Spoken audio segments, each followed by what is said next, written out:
சற்று முன் 267 கிலோ தங்க கடத்தல் வழக்கில் கைதான அண்ணாமலை பாஸ்போர்ட்டை திடீரென முடக்கிய சுங்கத்துறை அதிகாரிகள் அதிர்ச்சியில் பாஜகவினர். அதாவது சென்னை விமான நிலையத்தில் சமீப காலமாகவே தங்கம் கடத்தும் செயல்கள் அதிகளவில் நடைபெற்று வருவதாகவும், சென்னை சர்வதேச விமான நிலைய புறப்பாடு பகுதியில் பரிசு பொருட்கள் விற்பனை செய்யும் ஒரு கடையை மையமாக வைத்து இந்த கடத்தல் நடப்பதாகவும் சுங்கத்துறை அதிகாரிகளுக்கு ரகசிய தகவல் முதலில் கிடைத்தது. இதனையடுத்துதான் சுங்கத்துறை தனிப்படை விசாரணை மேற்கொண்டு வந்தார்கள்.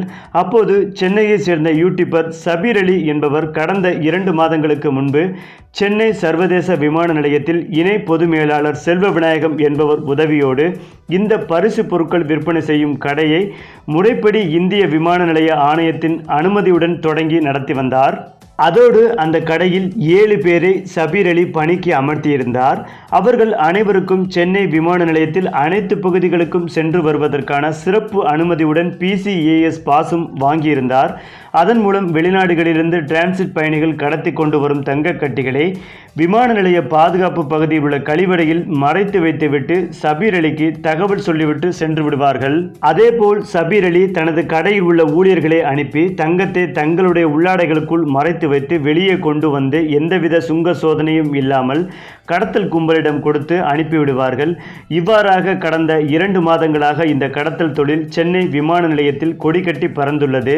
இந்த நிலையில்தான் கடந்த 2 தினங்களுக்கு முன்பு துபாயில் இருந்து 1 கோடி மதிப்புடைய 1.5 கிலோ தங்கத்தை இலங்கை பயணி ஒருவர் கடத்தி வந்து சென்னை விமான நிலைய கழிவறைக்குள் மறைத்து வைத்துவிட்டு வெளியே வந்தபோது சுங்க அதிகாரிகள் அவரை கையும் களவுமாக பிடித்து விசாரணை நடத்தினார்கள். அப்போது இது பற்றிய முழு விவரங்கள் வெளிவந்தது. இதற்கு பிறகுதான் சுங்கத்துறை அதிகாரிகள் இலங்கையைச் சேர்ந்த பயணி சென்னை விமானத்தில் பரிசு பொருட்கள் விற்பனை செய்யும் கடையை நடத்தி வரும் சபீர் அலி, அவர் கடையில் பணியாற்றும் 7 ஊழியர்கள் ஆகிய 9 பேரை கைது செய்து மேலும் தொடர்ந்து விசாரணை நடத்தி வந்தார்கள்.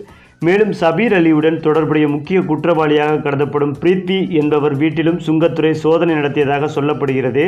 இவர் பாஜக பிரமுகர் என்றும் கூறப்படுகிறது. அதோடு காஞ்சிபுரம் மாவட்டத்தில் உள்ள சென்னை சர்வதேச விமான நிலைய இணை பொது மேலாளர் செல்வ விநாயகத்திடமும் அவருடைய வீட்டிலும் சுங்கத்துறை அதிகாரிகள் சோதனை நடத்தியதாக சுங்கத்துறை வட்டாரங்கள் தரப்பில் சொல்லப்பட்டு வருகிறது. இந்த நிலையில்தான் இந்த கடத்தல் கும்பலில் யாருக்கெல்லாம் தொடர்பு உள்ளது என்றும் விசாரணை நடத்தி வருகின்றனர். அதோடு கடந்த 2 மாதங்களில் கடத்தி வரப்பட்ட 167 கோடி ரூபாய் மதிப்புடைய 267 கிலோ தங்கத்தை பறிமுதல் செய்யவும் நடவடிக்கை எடுத்து வருகின்றனர். இந்த சம்பவம் சென்னை விமான நிலையத்தில் பெரும் பரபரப்பை ஏற்படுத்தி உள்ளது. அது மட்டுமில்லாமல் இந்த தங்க கடத்தல் வழக்கில் தொடர்புடைய பிரித்வி என்பவர் பாஜக தலைவர் அண்ணாமலையுடன் நெருக்கமான புகைப்படங்கள் எடுத்துள்ளார்.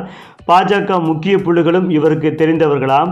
இதனால் இந்த வழக்கு தொடர்பாக அண்ணாமலை அவர்களையும் கைது செய்து விசாரணை நடத்த சுங்கத்துறை அதிகாரிகள் முடிவெடுத்துள்ளதாகவும், அநேகமாக விரைவில் அண்ணாமலை வெளிநாடு செல்ல திட்டமிட்டிருந்தார்.